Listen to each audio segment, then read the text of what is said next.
তিন বন্ধু মিলে পথ চলা শুরু করলেন, সফরে বের হয়ে গেলেন। দীর্ঘ পথ চলবার পরে হঠাৎ করে রাস্তার মধ্যে ঝড় তুফানের কবলে পড়ে গেলেন, নির্ঘাত মৃত্যুর সম্মুখীন হয়ে গেলেন। ঝড় আর তুফান, বাঁচবার কোনো পথ নাই, যে কোনো সময় মরে যেতে পারেন, আক্রান্ত হয়ে যেতে পারেন।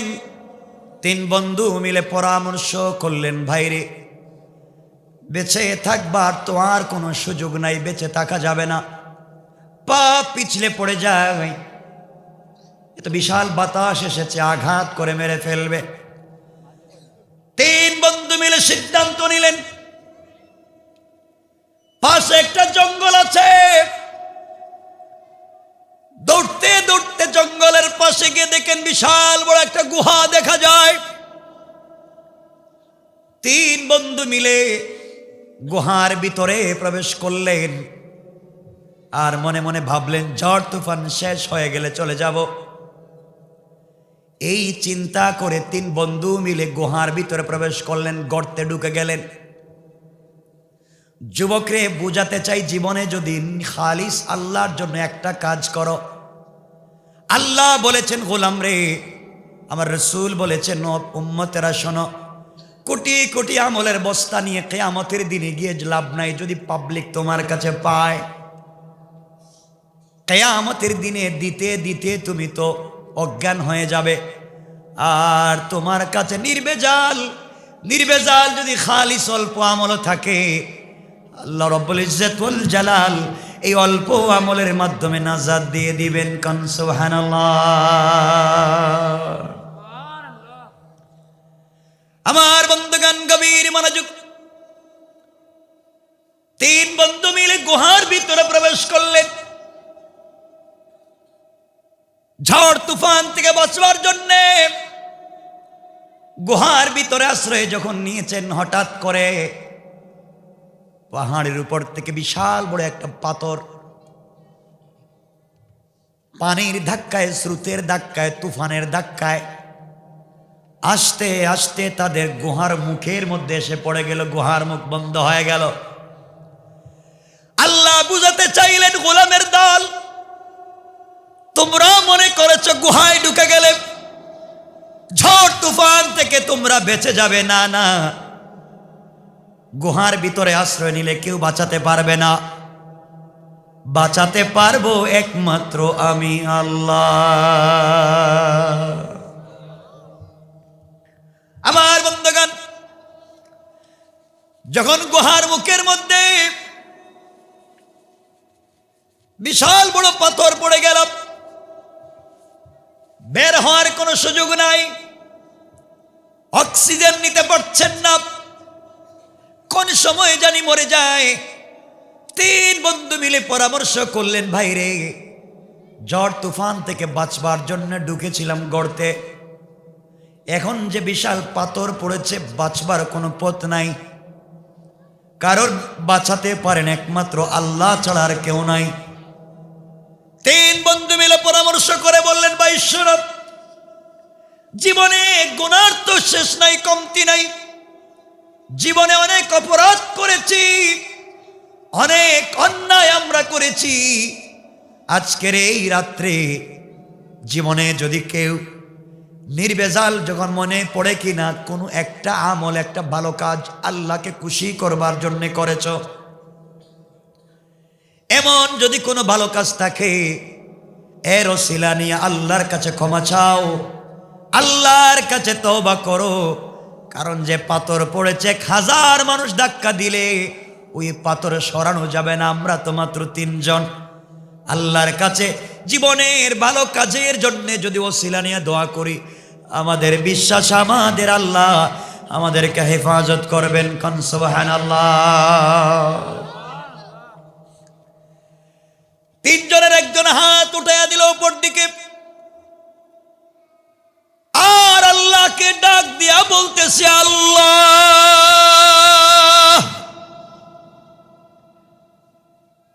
জীবনে অপরাধের কোনো কমতি নাই, এমন কোন নাফরমানি নাই যা হয়তো করি নাই। আল্লাহ তাআলা, আমি তোমার গোলাম, আজ বুঝতে পেরেছি তুমি ছাড়া বাঁচাবার কেউ নাই। এমন জঙ্গলে পড়েছি আল্লাহ তাআলা, পৃথিবীর কোনো শক্তি আমাকে আপনাকে বাঁচাতে পারবে না। আমনি আমার জীবনে কোন নেক আমল মনে পড়ে না, একটা আমলের কথা আমার মনে পড়ে,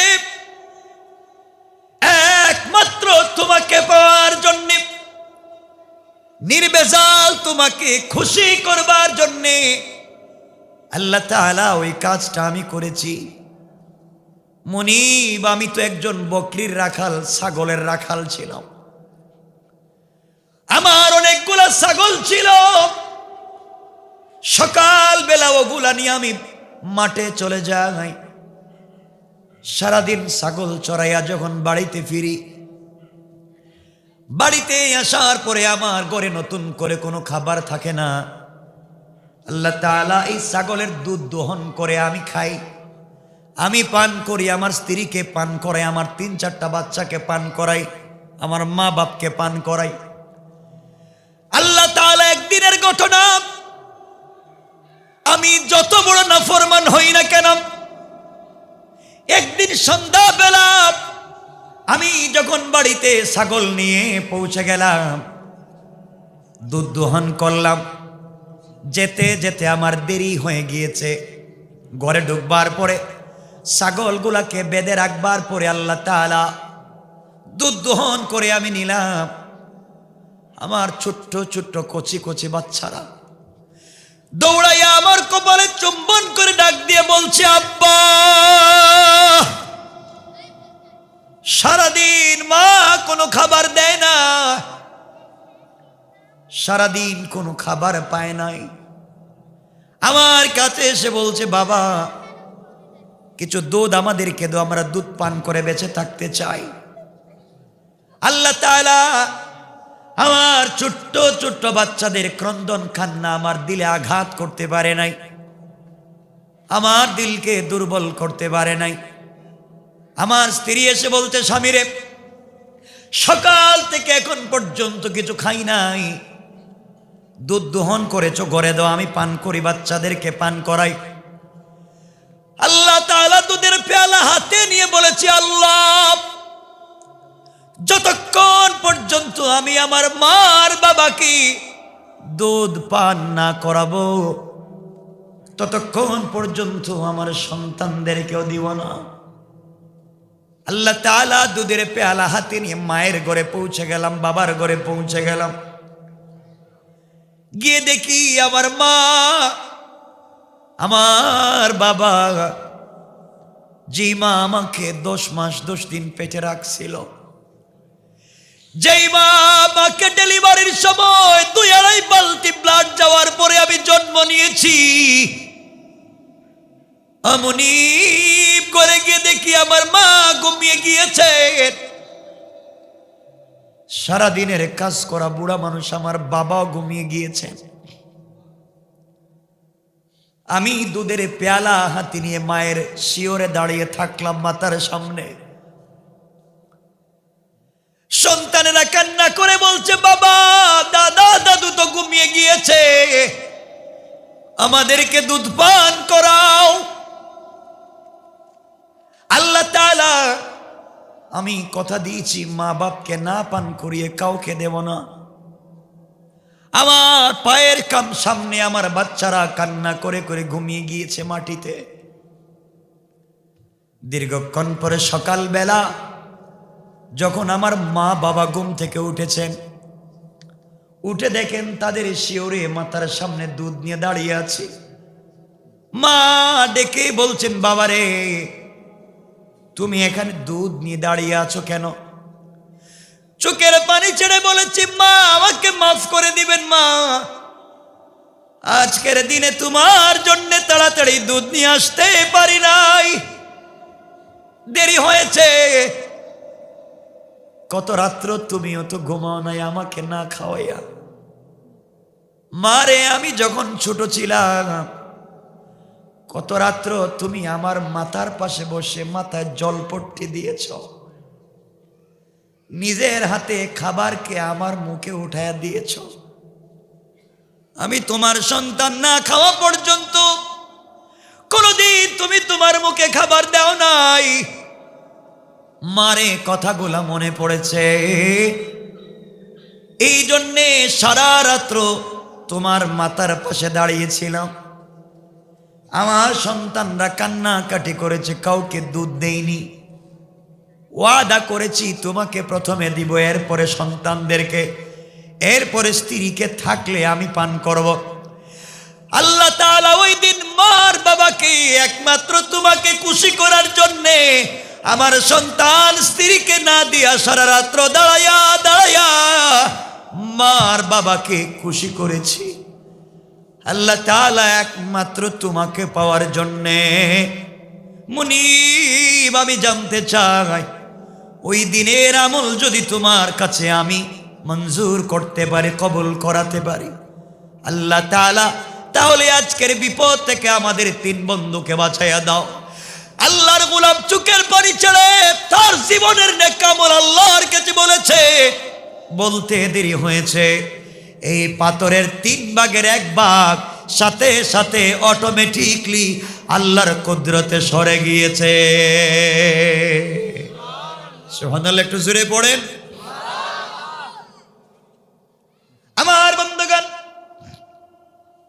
3 বন্ধু এবার তাকাইয়া দেখে তুফান তো বন্ধ হয়েছে, ঝড় বন্ধ হয়েছে, বাহিরের আলো বাতাস দেখা যায়, কিন্তু বের হওয়ার মতো এত বড় ছিদ্র হয় নাই। দ্বিতীয় বন্ধু হাত উঠাইয়া ধরেছে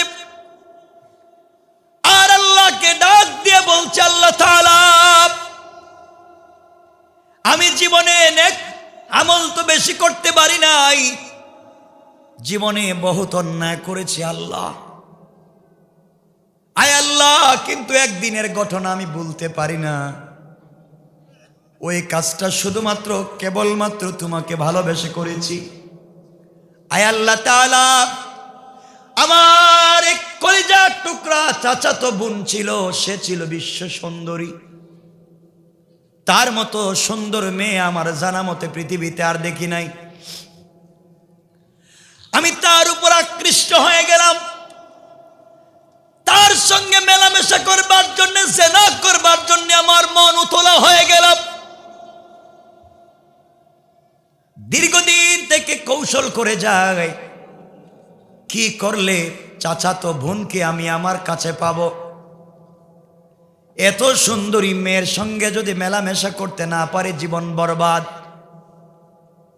আল্লাহ তাআলা এই বোন একদিন বিপদে পড়ে আমার কাছে এসেছে আর বলেছে, বাইরে আমি বড় বিপদে, তুমি কি আমাকে কোনো সহযোগিতা করতে পারবে? আগো আল্লাহ তাআলা, ওই দিন আমি আমার চাচাতো বোনকে বলেছি, বোন রে, তুই 1000 স্বর্ণ মুদ্রা আমার কাছে চাইলে প্রয়োজন বুঝে আমি 3000 স্বর্ণ মুদ্রা দেওয়ার চেষ্টা করব। বিনিময়ে তোকে আমি 1 রাতের জন্য, 1 দিনের জন্য, 1 ঘন্টার জন্য চাই। তুমি যদি তোমার দেহ আমাকে দিতে পারো, আমি তোমাকে টাকা দিতে পারবো। বোন ছিল বড় বিপদে। আয় আল্লাহ তাআলা, অমনি আমার চাচাতো বোন রাজি হয়ে গেল। আমি টাকা জোগাড় করা শুরু করে দিলাম, টাকা তালাশ করা শুরু করে দিলাম। আল্লাহ তাআলা যেই দিন আমি টাকা পেয়ে গেলাম,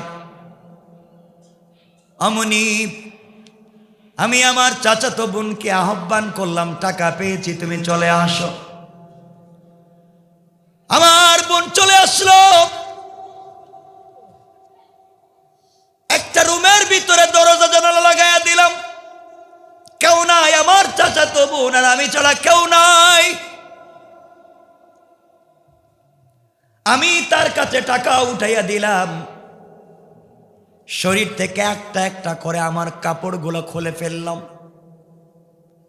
একেবারে নেকেট, একেবারে উলঙ্গ হয়ে গিয়েছি। আল্লাহ তাআলা আস্তে আস্তে আমি আমার চাচাতো বোনের শরীর থেকে কাপড় খুলতে লাগলাম। হাজার হাজার স্বর্ণ মুদ্রা দিয়েছি। তার দুর্বলতার সুযোগে বিপদের সময়ে আমি টাকা দিয়ে তাকে ইউজ করতে চাইলাম। আল্লাহ তাআলা সে যখন কাপড় খুলে ফেলছে, আমি খুলে ফেলেছি, পৃথিবীর কেউ নাই। তাকাইয়া দেখি তার চোখ থেকে টপ টপ করে পানি পড়ে যায়। আমি ডাক দিয়ে বললাম, বোন রে, তুই কেন কান্না করবে? চিৎকার করে বোন বলছে, বাইরে ইত্তাকিল্লাহ, ভাই তুমি আল্লাহকে ভয় করো, আল্লাহকে ভয় করো। ইন্নী আখাফুল্লাহ, আমি আমার আল্লাহকে ভয় করি। ভাইরে, কয়েক মিনিটের আনন্দের জন্যে, কয়েক মিনিটের যৌবনের চাহিদা মেটাতে গিয়ে তুমি আর আমি নির্ঘাত জাহান্নামে চলে যাই। জাহান্নাম থেকে কেউ আমাকে আপনাকে বাঁচাতে পারবে না। ও ভাই, আল্লাহ বলেছেন, কাল্লা ইন্নাহা লাযাব নাযাতাল লিশ-শাওয়া তাদউ মান আদবারা ওয়া তাওয়াল্লা। আল্লাহ বলেছেন, গোলাম রে, অন্যায় করেছো, হারাম জেনা করেছো, তোমাকে আমি আল্লাহ এমন জাহান্নামে দিব, যেই জাহান্নামের বিছানা হবে আগুনের, কম্বল হবে আগুনের, পানপাত্র হবে আগুনের, জুতা হবে আগুনের। ওই জাহান্নামে তোমাকে ঢুকাইয়া পা নিচের দিকে নয় উপর দিকে দিয়া মাথাকে নিচের দিকে করে 1000 জীবন্ত ছাগলকে মাথা নিচের দিকে দিয়া পা উপর দিকে উঠাইয়া জীবন্ত ছাগলের শরীর থেকে চামড়া টেনে টেনে নামাইয়া দিলে যে ব্যথা হয়, আল্লাহ বলেছেন, বাইরে অন্যায় করলে আল্লাহ লটকায়া পায়ের বৃদ্ধাঙ্গুলি থেকে চামড়া মাথার দিকে টানবে। কোটি কোটি ছাগলকে টানলে যে ব্যথা হয়, এর চাইতে বেশি ব্যথা হবে রে ভাই। আমি আল্লাহকে ভয় করি, কি নিয়ে রবের সামনে দাঁড়াবো? তোমার ভিতরে কি জাহান্নামের ভয় নাই? এই কথা বোন বলেছে। আল্লাহ তাআলা 4400 স্বর্ণ মুদ্রা ফালাইয়া কাপড় পরে দরজা ঠাস করে খুলে দৌড় দিয়েছি আর বলছি, আল্লাহ ভুল হয়েছে, অন্যায় হয়েছে, আর করব না, আমি তো কিছুই করি নাই। আয় আল্লাহ তাআলা, ওই দিন যাকে সারা জীবন চাইলাম তাকে একটা ঘরে নির্বেজাল একটা ঘরে কারো ডিস্টার্ব ছাড়া পাওয়ার পরে ঘর থেকে বের হয়ে চলে এসেছি একমাত্র তোমাকে ভয় করে। আল্লাহ তাআলা ওই দিনের এই ঘটনা একমাত্র তোমাকে রাজি খুশি করার জন্য করেছি, তোমার ভয়ে। ওই দিনের এই আমলটা যদি তোমার কাছে ভালো লাগে, আল্লাহ তাআলা আজকের দিনের বিপদ থেকে আমাদের বাঁচাইয়া দাও। এই কথা বলতে দেরি হয়েছে, সাথে সাথে 3 ভাগের 2 ভাগ সরে গিয়েছে। সুবহানাল্লাহ পড়েন। কয় ভাগ আছে? কয় ভাগ? এখন বন্ধু 3 জন দেখে মাথাও বাইর হয়, হাতও বাইর হয়, কিন্তু বডি বাইর হয় না। তাহলে তো এখনো বাইর হওয়া যাচ্ছে না, পুরা বাইর হওয়া লাগবে। আমার বন্ধুগণ গভীর মনোযোগ। এবার 3 নাম্বার বন্ধু কান্না করে, আমার তো জীবনে কিছুই মনে নাই, কত অন্যায় করেছি। হঠাৎ 3 নাম্বার বন্ধুর মনে পড়েছে, আল্লাহকে ডাক দিয়া বলতেছে, আল্লাহ তাআলা, অমনি আমার বাড়িতে কয়েকজন কর্মচারী ছিল, আমার ভাইরা তোমাদেরকে যেই কথা বলতে চাই, এলাকায় অনেক সমাজপতি আছেন, কোটিপতি, শিল্পপতি, টাকাওয়ালা যুবক আছে, মুরব্বী আছেন, যারা বিধবা অনেক নারীকে এমন বিপদে ফেলে জেনা করে। কথা বলেন না কেন? এগুলা যারা করে এদেরকে কেমনে মাইর দিলে শান্তি মিলবো কোন তো? আল্লাহ এদেরকে হেফাজত করো। হাসতে বললেন, জোরে বলেন না। রাসূল পাক বলছেন যে এলাকায় একটা জেনা হয়, একটা জেনা, যে এলাকায় বনি ইসরাইলের পয়গম্বর আনাইয়াও যদি আপনি এখানে দোয়া করান, আল্লাহ দোয়া কবুল করবেন না। যেখানে জেনা হয়, কারণ আপনারা তো অলিয়া উলিয়া মানুষ, পীর বুজুর্গ মানুষ, ঠিক না? কথা বলেন না।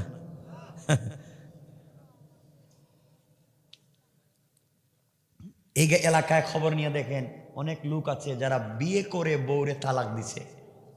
এই তালাক দেওয়া বউরে, ডিভোর্স দেওয়া বউরে নিয়ে আবার থাকে। এটা ধামরাইয়া নাই মনে হইতেছে? হ্যাঁ, এত মানুষ একটু জোরে আওয়াজ করে বলেন আছে। দোয়া কবুল হবে কেমনে? দোয়া কবুল হবে কেমনে? নাম বলবো না। কালকে এক জায়গায় ওয়াজে গেছিলাম, তাফসিরে লম্বা সময় আলোচনা করেছি। তো ওখানে বসছিলাম আমি কম সময়, 9টার দিকে বসলে, আজকে 12টা তো হয়ে গেছে। আপনাদের কষ্ট হচ্ছে। তো আমি জিজ্ঞাসা করতেছি, আপনারা কি বউরে পিটান? একজন খাড়ায় কয় আমি পিটাই। বউ পিটায়। যে গেলাম, বউরে মারস কেন? ভাই মারো কেন? মারবো না তো কোর মারমু কারে? তো আপনারা কি কেউ এখানে আসেন বউরে পিটান? কিছু হয় না। এরা মনে হইতেছে এরা সব ফিসাব। তাহলে আপনারা আসেন, আপনাদের কাছে মুড়ি দই আমি। খুব ভালো মানুষ দেখা যায়। এগুলা করেননি? বউরে পিটাননি? তো বউরে মারেন কেন আমার বলতে পারবেন কেউ? মানে কেন মারেন কি আমার বলতে পারবেন? কিছু কয় না এরা। বলছি বউরে মারেন কেন?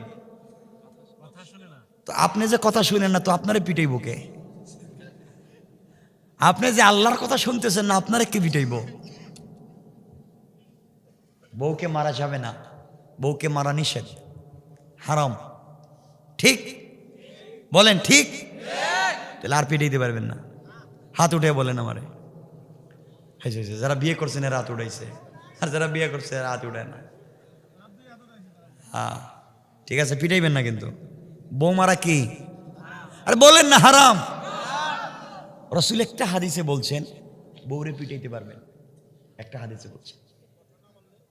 আর শুনেন না, হাদিসটা শুনেন না কেমনে মারতে বলছেন। রাসূল মারতে বলছেন, গালে তো মারা হারাম, মাথায় মারা হারাম, কপালে মারা হারাম, একবারে হারাম। ফেইসে মারা যাবে না। রাসূল বলছেন মারলে পিঠে। কোথায়? কি দিয়ে মারবেন? রাসূল বলছেন এমর মাই মারো, মারলে যেন দাগ না পড়ে। কি দিয়ে? মুরব্বী কি দিয়ে কইছে? কি দিয়ে কইলেন? একটু কোন আমরা শুনি, আবার কোন। জুতা দিয়া? চিন্তা করো, বউরে জুতা দিয়ে মারো। রাসূল বলছেন এমন ভাবে মারো যেন স্ত্রীর শরীরে দাগ না পড়ে এবং সে ব্যথা না পায়। আল্লামা তাকি উসমানী বলছেন এটার নাম মারা নয়, এটার নাম ভালোবাসা। সুবহানাল্লাহ বলেন, আরো জোরে বলেন সুবহানাল্লাহ।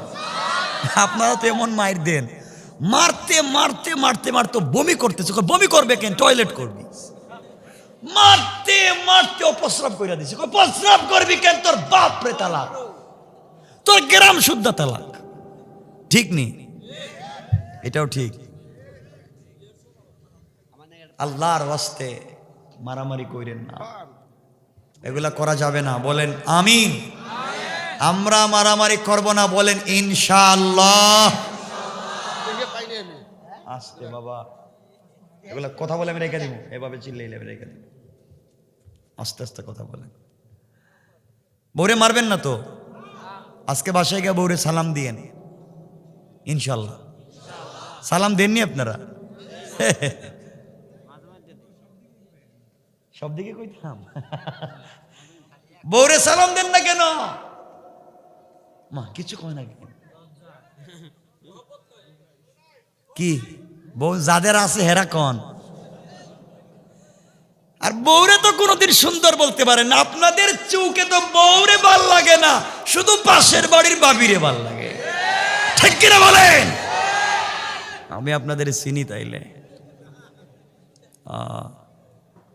এদিকে তো আর কাটায় কাটায় 12টা। ভাই না না না, 12টার পরে লম্বা ওয়াজ করা যাবে না। আরে শোনেন, বলা ঠিক না, বলা ঠিক না। বন্ধুগণ, এজন্য আমরা বউরে মারবো না, ভালোবাসবো। যারা বিয়ে করো নাই, বউরে বিয়ে করবা। কারে বিয়ে করবা? কার বউ? আজ বাংলাদেশে একটা ফ্যাশন হয়েছে অন্যের বউরে বিয়ে করা। এগুলো হারাম, সব হারাম।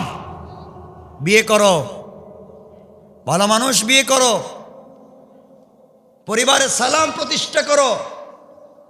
মাঝে মাঝে বউরে নিয়ে ঘুরতে যাইও, পার্কে, হাসে। ছুটি দেয় না, ঘুরতে যাইয়েন। রসুল পাক তার জিন্দগিতে একটা হাদিসও দেখাতে পারবেন না যে রসুল বাড়ি থেকে বের হয়ে একদিনের জন্য কোথাও সফরে গেছেন আর নিজের বউরে নিয়ে যান না। একজন একজনকে নিয়ে গেছেন সাথে করে। এজন্য প্রবাসে যারা আছো, খুব ঘন ঘন বিদেশ থেকে বাড়িতে চলে এসো, আর নাহলে বউরে নিয়ে যাইও। এখানে বিয়ে করে বউরে রেখে যাইও না। এটা সংক্ষেপ করে কিছু বলে দিলাম, লম্বা তো করা যাবে না। যাই হোক আমার বন্ধুগণ, এরপরে মাঝে মাঝে বউরে নিয়ে বিনোদন করবেন। ঠিক কেমনে বিনোদন করবেন কন তো, কন না? এগুলো আমার ওয়াজ অনেক আছে, আপনার ইন্টারনেটে শুনবেন। 2-2.5 ঘন্টার একটা আলোচনা করা আছে। বউরে মাঝে মাঝে ঠোঁটে লিপস্টিক লাগাইয়া দিয়েন নিজের হাতে, বুঝছেন নি? বউর সাথে আনন্দঘন সময় কাটাবেন, পরিবারে শান্তি দিবেন কে? আল্লাহ। আমার মুসলমান বন্ধুগণ, গভীর মনোযোগ। 3 বন্ধুর মধ্যে 3 নম্বর বন্ধু হাত উঠে বলছে, আল্লাহ তাআলা, আমার ঘরে অনেকগুলা কর্মচারী ছিল, যাওয়ার সময় সবাইকে ঠিক মতো বেতন আমি দিয়ে দিয়েছি। একটা কর্মচারী চলে গিয়েছে, বেতন নেয় নাই। মাত্র 2 টাকা বেতন ছিল, তা নেয় নাই, চলে গিয়েছে। আমি চিন্তা করলাম, গোলাম চলে গিয়েছে, বেতন কি করব? আয় আল্লাহ তাআলা, আমি তার বেতনের টাকা দিয়ে একটা ছাগল কিনলাম। এই ছাগল কেনার পরে ছাগল আরো কিছু বাচ্চা দিল, বকরি আরো বাচ্চা দিল, বাচ্চা দিতে দিতে ওগুলো আরো বাচ্চা দিল, এগুলো আরো বাচ্চা দিল। বিশাল একটা ফার্ম হয়ে গেছে, খামার হয়ে গিয়েছে, শত শত ছাগলের খামার হয়ে গিয়েছে। আয় আল্লাহ তাআলা, 1 দিন 2 দিন না, এইভাবে চলে গিয়েছে 12টা বৎসর। আমি আমার এই কর্মচারীর 2 টাকা দিয়া বকরি আর ছাগল লালন পালন করতে করতে বিশাল খামার হয়ে গেল। শত শত ছাগল হয়ে যাওয়ার পরে 12 বৎসর পরে আমার কর্মচারী এসেছে, এসে বলছে, আপনার কাছে আমি 2 টাকা পাই, আমাকে 2 টাকা দেন। আমি তাকে 2 টাকা না দিয়ে দেখায় দিলাম এই যে বিশাল ফার্ম, শত শত ছাগল, সবগুলা তুমি নিয়ে যাও। সে আমাকে বলছে আমি নাকি তার সঙ্গে দুষ্টামি করতেছি। আমি বললাম, না, তুমি যেই 2 টাকা আমার কাছ থেকে নেও নাই, এই 2 টাকা দিয়ে আমি ছাগল ক্রয় করেছি, বকরি কিনেছি। আস্তে আস্তে এগুলা বাচ্চা দিয়ে বিশাল বড় ফার্ম হয়েছে, খামার হয়েছে, একটাও আমার না, এগুলা তোমার 2 টাকা। কর্মচারী বলতে, স্যার আমাদের 2 টাকা দেন, তো মাস করা লাগবে না, এটাই নিয়ে যাই। আমি বললাম, বাইরে তোমাকে 2 টাকা দিলে হয়ে যাবে, কিন্তু এগুলো তোমার টাকার। আগো আল্লাহ, আমি সবগুলা ছাগল যা খামারে ছিল সব দিয়ে দিয়েছি।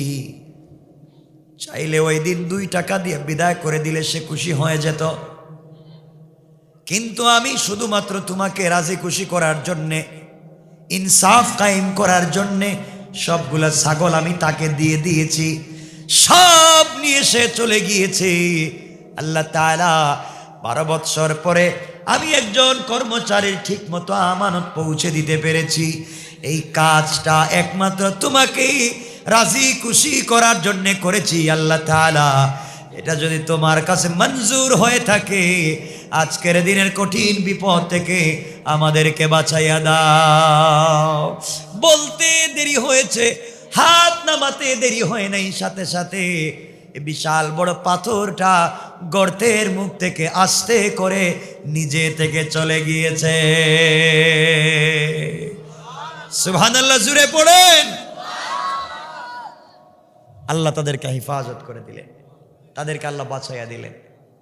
কে বাঁচাইয়া দিলেন? কথা বলেন, কে বাঁচাইয়া দিলেন? এই জন্য আমার মুসলমান কষ্ট হচ্ছে না তো? আমার মুসলমান বন্ধুগণ, খুব লম্বা চৌড়া আমলের দরকার নাই, সংক্ষেপে নির্ভেজাল কিছু আমল মনে রাখবেন। যে আমলগুলার দ্বারা, যে আমলের ভিতরে বিদআত নাই, যে ইমানের ভিতরে শিরিক নাই, শিরিক মুক্ত ইমান, বিদআত মুক্ত আমল, এগুলা করে যদি কবরে যেতে পারেন, আল্লাহ বলছেন গোলাম রে, বান্দার হক যদি না থাকে, আমার হক নষ্ট করে ফেললেও আমি আল্লাহ চাইলে তোকে মাফ করে জান্নাতি বলে ফয়সালা করে দিতে আমি আল্লাহর 1 মিনিটও দেরি হবে না। পড়েন সুবহানাল্লাহ। এই জন্য আমার আল্লাহ বলেছেন গোলাম, আমার নবীকে আমার আল্লাহ বলছেন ফাম্মাল ইয়াতীমা ফালা তাকহার। বন্ধুরে, এতিমের সঙ্গে আপনি খারাপ আচরণ করবেন না,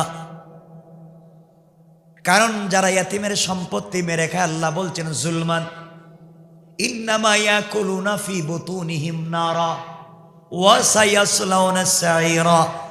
যারা অন্যায়ভাবে এতিমের সম্পত্তি বক্ষণ করে খায়, তারা যেন তাদের পেটের ভিতরে জাহান্নামের আগুন ভর্তি করে। নাউযুবিল্লাহ। এমন অনেক আছে যারা এতিমের সম্পত্তি ঠকাইয়া খায়। ভাই মারা গেছে, বাতিজারে সম্পত্তি না দিয়ে সব চাচা তার নামে কইরা ফেলাইছে। কথা কন না, আসেনি এগুলো আপনাদের এলাকায়? অনেক মুরব্বী আছেন এখানে যারা হজে যাওয়ার সময় সম্পত্তি বন্টন করে ঠিক মতো নিজের ছেলেকে দিয়েছেন, সন্তানদেরকে বন্টন করে সম্পত্তি ঠিকই দিয়েছেন, কিন্তু এমনও আছেন যারা নিজের মেয়েদেরকে সম্পত্তি দেন নাই। এগুলো আপনাদের এলাকায় নাই আওয়াজে মনে হইতেছে। নিজের মেয়েকে সম্পত্তি দেয় না। মনে রাখবেন, হাওড়ের মধ্যে ছেলে যেখানে পাবে মেয়ে ওখানে পাবে, বাড়ির যেখানে ছেলে সম্পত্তি পাবে ওখানে মেয়ে পাবে। আপনার সম্পত্তি যেখানে ছেলে পাবে ওখানে, কথা বলেন, মেয়ে দেননি আপনারা, দিয়ে দিয়েন, জান্নাতে যেতে পারবেন না। মেয়ের সম্পত্তি দিয়ে দিয়েন, ভাই ভাইয়ের সম্পত্তি দিয়ে দিয়েন, বাতিজার সম্পত্তি দিয়ে দিয়েন, মায়ের সম্পত্তি বুঝাইয়া দিয়েন, চাচাদের সম্পত্তি বুঝাইয়া দিয়েন। কেউ মাইরা খাইয়েন না। যদি আপনারা এতিমের সম্পত্তি কেউ ভোগ করে খায়, আল্লাহ বলছেন ইয়াকুলুনা ফি বুতুনিহিম নারা, সে যেন তার পেটে জাহান্নামের আগুন ঢুকাইল। নাউজুবিল্লাহ বলেন। এজন্য এতিমকে কষ্ট দেওয়া যাবে। আমার নবী কি ছিলেন? কথা বলেন না। তিনি এতিমের ভালোবাসা বুঝতেন, দরদ বুঝতেন, কষ্ট বুঝতেন। আমরা আজকে বুঝি না। আমার বন্ধুগণ, সংক্ষেপ করে বলি রাসূল পাক কেমন ছিলেন এতিমের ব্যাপারে। আমার মুসলমান বন্ধুগণ, গভীর মনোযোগ। আল্লাহর পয়গম্বর ঈদের দিন সকালবেলা ঈদগাহে জামাতের ইমামতি করবার জন্য ঘর থেকে বের হয়েছেন। রাস্তার মধ্যে একটা এতিম ছেলে বসে বসে কান্না করে। এই জন্য এতিমদেরকে লালন পালন আপনারাও করবেন, বেশি বেশি করে এতিমদেরকে সহযোগিতা করবেন, এতিম মাদ্রাসা তৈরি করবেন, এতিমদের মুখে হাসি ফুটাইয়া দিবেন। বিশ্বনবী 2টা আঙ্গুল, এই 2টা আঙ্গুল উঠাইয়া মদিনার মসজিদে ওয়াজ করতে গিয়ে বললেন, সাহাবীরা শোনো, এই 2 আঙ্গুল যত কাছাকাছি, যেই ব্যক্তি এতিমকে লালন পালন করবে ওই ব্যক্তি আর আমি জান্নাতে তত কাছাকাছি। এজন্য এতিমের মুখে হাসি ফুটাবেন, এতিমকে ভালোবাসবেন। আমার দুঃখ হয় আপনারা এলাকার মধ্যে বড় বড় অনুষ্ঠান করেন, কেউ মারা গেলে তার বাড়িতে 10 গরু করে অনুষ্ঠান করেন, 5 গরু জবাই করে অনুষ্ঠান করেন গরিবকে খাওয়াবার জন্য। একজন এতিমও খাইতে পারে না, ঘরের ভিতরে যারা তাকে সব নেতার লিডার। ঠিক কিনা বলেন? আর গরিব কত কিছু খাইতে পায় না, কার নামে কে খায়? আমার বন্ধুগণ, এই জন্য এখানে আপনারা কারা আছেন হাত উঠিয়া বলেন যারা এতিমরে সহযোগিতা করেন, দেখতে চাই। মাশাআল্লাহ, সবাই এতিমরে সহযোগিতা মাশাআল্লাহ করেন। আল্লাহর রাসূল সাল্লাল্লাহু আলাইহি ওয়াসাল্লাম মসজিদ থেকে, বাড়ি থেকে বের হয়েছেন, ঈদগাহে সালাতের জন্য যাবেন, ঈদের সালাতের জন্য যাবেন। একটা এতিম ছেলে রাস্তায় বসে বসে কান্না করে। এই রাস্তা দিয়ে কিছুক্ষণ পরে হযরত ওমর গেলেন। রাস্তায় গিয়ে দেখেন একটা ছেলে, বাড়ি পিচ্চি একটা ছেলে কান্না করে। জিজ্ঞাসা করলেন, বাচ্চা তুমি কান্না করো কেন বসে? বাচ্চা বলতেছে, আপনার নাম কি? ওমর বললেন, আমার নাম ওমর। শিশু বাচ্চা ডাক দিয়া বলতেছে, না না, আপনাকে আমার মনের ব্যথা বলবো না, আপনি বুঝবেন না। আমি বসে আছি এই পথ দিয়া, দিনের নবী এতিম নবী যখন যাবেন তার কাছে আমার মনের ব্যথা বলবো। আমার বিশ্বাস আমার নবী আমার কথা বুঝবে। কিছুক্ষণ পরে এই রাস্তা দিয়ে হযরতে আবু বকর যেতে লাগলেন। ছোট্ট বাচ্চা সালাম দিয়েছে। আবু বকর বললেন, তুমি বসে আছো কেন? বাচ্চা বলছে, আপনি কে? আবু বকর বলেন, আমি রাসূলের সাথী বন্ধু আবু বকর। না, আপনাকে বলা যাবে না, আপনাকে আমার দুঃখ বললে হবে না। আমি এতিম নবীর অপেক্ষায় আছি, তিনি গেলে আমি বলবো। কিছুক্ষণ পরে বিশ্ব নবী এদিকে যেতে লাগলেন। বাচ্চা কান্না করে, তিনি দাঁড়িয়ে বললেন, তুমি কেন কান্না করো? আপনার কাছে বলবো না, আর 2 জন গিয়েছে তাদের কাছে বলি নাই, আপনার কাছে আমি বলবো না। এই রাস্তা দিয়ে দিনের নবী এতিম নবী যাবেন, তার কাছে আমি মনের ব্যথা বলবো। আইন তিনি আমার কথা বুঝবেন, কেউ বুঝবেন না। আল্লাহর রাসূল বলছেন, আল্লাহর রাসূলকে আল্লাহ এর জন্য বলছেন, ইয়েতিমকে ধমক দিয়ে আপনি কথা বলবেন না, ইয়েতিমের সঙ্গে খারাপ ব্যবহার আপনি করবেন না, কঠোর আচরণ করবেন না। নবীজি কথা শুনে বসে গেলেন। ইয়েতিমের কপালে চুম্বন দিয়ে জড়াইয়া ধরে বললেন, বাচ্চা তুমি যে ইয়েতিম নবীর জন্য অপেক্ষা করো, আমি হলাম সেই ইয়েতিম বিশ্ব নবী।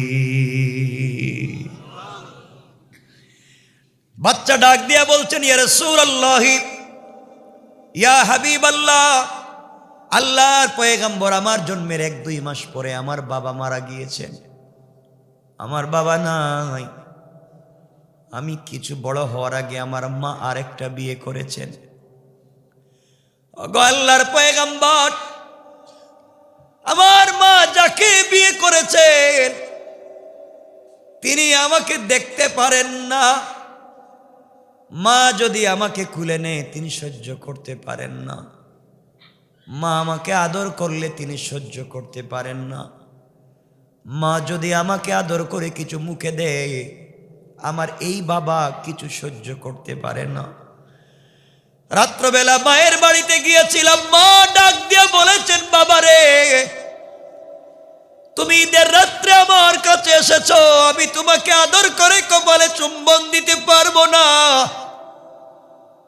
আমি যাকে বিয়ে করেছি তিনি তোমাকে সহ্য করতে পারেন না। আজকের দিনে আমি তোমাকে কিছুই দিতে পারলাম না বাবা। এই মদিনার কেউ তোমার দরদ বুঝবে না। তুমি আজকে মদিনার রাস্তায় বসে থাকো, এই রাস্তা দিয়ে দিনের নবী বিশ্ব নবী যাবেন, তিনি এতিম, এতিমের দরদ তার চাইতে কেউ বুঝবে না। পয়গম্বরে আরবি মায়ের কাছ থেকে বিদায় নিয়ে ফজরের আগে থেকে মদিনার রাস্তায় বসে বসে আপনার অপেক্ষা করি।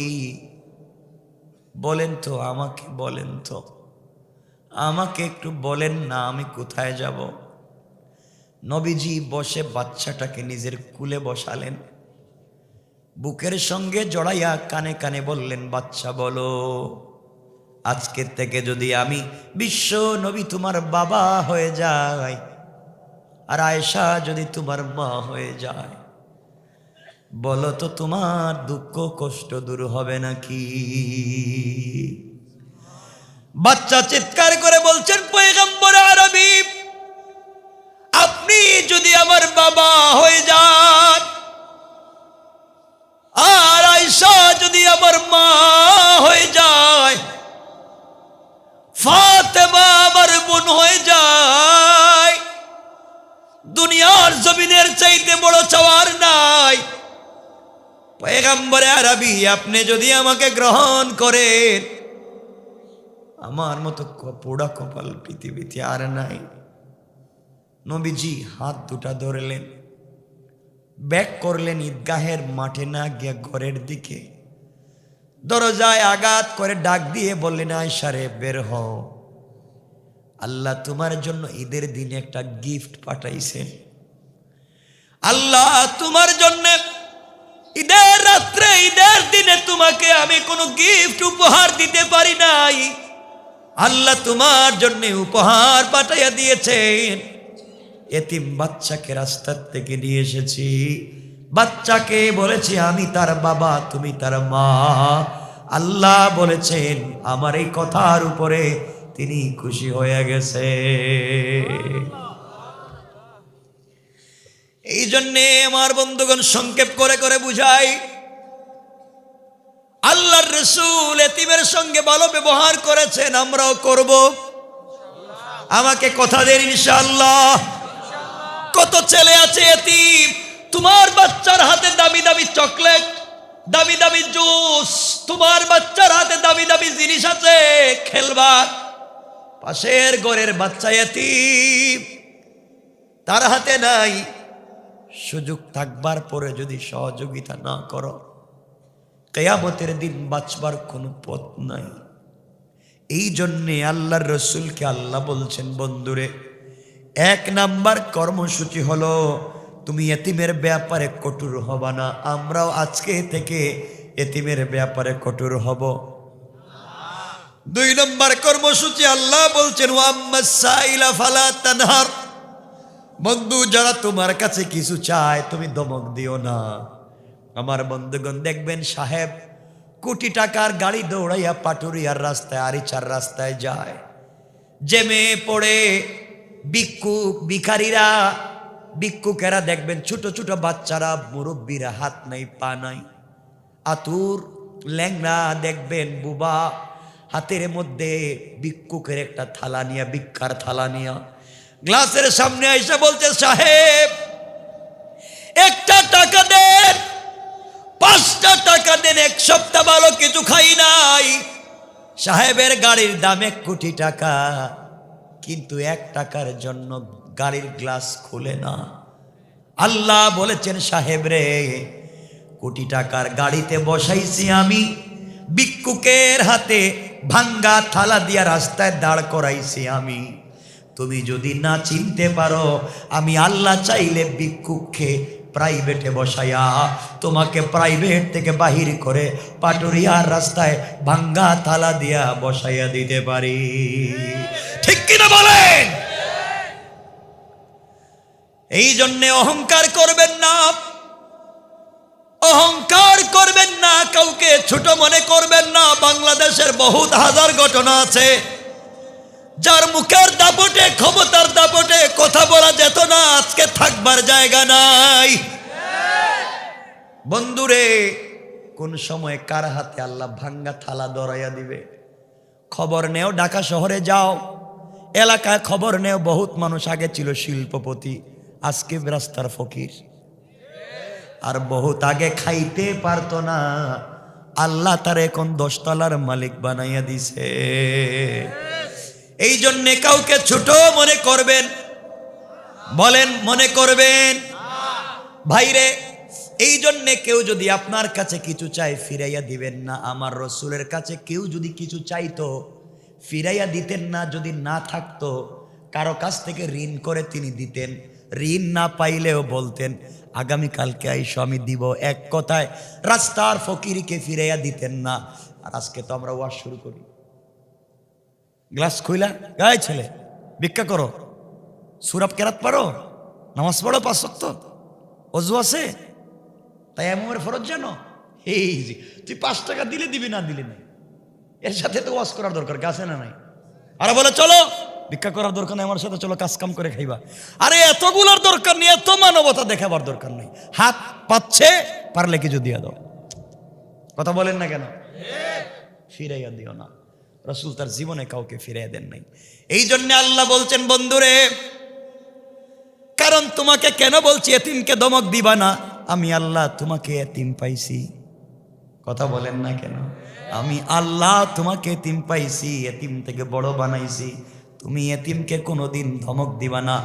আমি আল্লাহ তোমাকে গরিব পাইছি, ওয়াম্মাস সাইলা ফালা তানহার, কোন গরিবকে ধমক দিও না, কারণ তোমাকে তো গরিব পাইছি, ঘর নাই বাড়ি নাই, ঠিক কিনা বলেন? 3 নাম্বার কর্মসূচি সংক্ষেপ করে বলি।